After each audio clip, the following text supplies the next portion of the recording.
തൃശ്ശൂരിൽ അമിത പലിശ വാഗ്ദാനം നൽകി നിക്ഷേപകരിൽ നിന്നും കോടികൾ തട്ടി.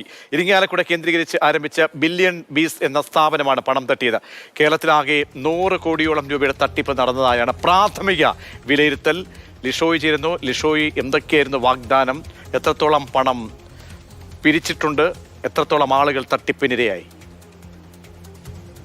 2020 മുതലാണ് ഈ തട്ടിപ്പ് ആരംഭിച്ചത്. ട്രേഡിങ്ങിലൂടെ അമിതമായ പലിശ നൽകാം എന്ന് പറഞ്ഞുകൊണ്ട് ഈ സാമ്പത്തിക നിക്ഷേപം സ്വീകരിക്കുകയാണ് ഈ ബില്യൺ ബീസിലൂടെ ഇതിന്റെ ഉടമ ബിബിൻ എന്ന് പറയുന്ന വ്യക്തി നടത്തിയ ഒരു നിക്ഷേപം സമാഹരണം. അങ്ങനെ ആളുകൾ ആദ്യഘട്ടത്തിൽ വലിയ തോതിൽ നിക്ഷേപം നടത്തിയപ്പോൾ ആദ്യത്തെ 4-5 മാസം ഈ നിക്ഷേപത്തിന്റെ തുകയിലെ ഈ വാഗ്ദാനം ചെയ്ത പലിശ തിരികെ നൽകിയിരുന്നു. പക്ഷെ പിന്നീട് ഈ വാഗ്ദാനം ചെയ്ത പണം പലപ്പോഴും ലഭിക്കാതെ വന്നു.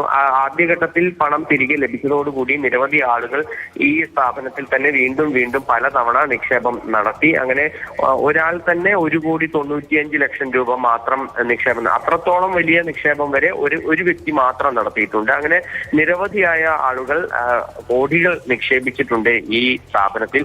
ഇപ്പോൾ നിലവിൽ 32 പേരാണ് ഇരിങ്ങാലക്കുടയിൽ ഇതുമായി ബന്ധപ്പെട്ട് പരാതി നൽകിയിരിക്കുന്നത്. ഇരിങ്ങാലക്കുട പോലീസിന് ആദ്യഘട്ടത്തിൽ പരാതി നൽകി. ഈ കഴിഞ്ഞ വർഷം ഡിസംബറിലാണ് ആദ്യ പരാതി ഉയരുന്നത്. ആദ്യ പരാതിയിൽ മേൽ FIR ഇടുകയും പിന്നീട് മറ്റുള്ളവരുടെ എല്ലാം തന്നെ പരാതികൾ ഇപ്പോൾ സ്വീകരിച്ചു വരികയാണ്.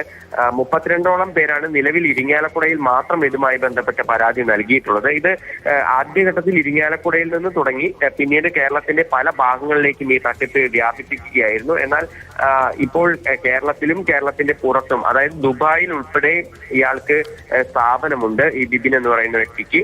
അതിനെ തുടർന്ന് പല ആളുകളും ദുബായിൽ ഉൾപ്പെടെ നിക്ഷേപം നടത്തിയിട്ടുണ്ട്. ട്രേഡിങ്ങിലൂടെ പണം ഇരട്ടിപ്പിച്ച് നൽകാം, അല്ലെങ്കിൽ വലിയ തുകകൾ തിരിച്ചു നൽകാം എന്നുൾപ്പെടെയുള്ള കാര്യങ്ങൾ വിശ്വസിപ്പിച്ചുകൊണ്ടാണ് നിക്ഷേപങ്ങൾ സ്വീകരിച്ചത്. അങ്ങനെ നിരവധി ആളുകൾ ഈ തട്ടിപ്പിൽ ഇരയാവുകയും ചെയ്തിട്ടുണ്ട്. നിലവിൽ ഒരുപാട് ആളുകളാണ് ഇതുമായി ബന്ധപ്പെട്ട പരാതിയുമായി മുന്നോട്ട് വന്നുകൊണ്ടിരിക്കുന്നത്. ശരി, MS ലിഷോയാണ് വിവരങ്ങൾ നൽകിയത്. അങ്ങനെ ഇരട്ടിപ്പലിശ, ഇരട്ടി തുക, പാതിവില, അങ്ങനെ പലതരത്തിലുള്ള തട്ടിപ്പുകളാണ്. ഏറ്റവും ഒടുവിൽ തൃശ്ശൂരുകാരാണ് ഇപ്പോൾ തട്ടിപ്പിന് ഇരയായിരിക്കുന്നത്. നിക്ഷേപ തട്ടിപ്പായിരുന്നു നടന്നത്.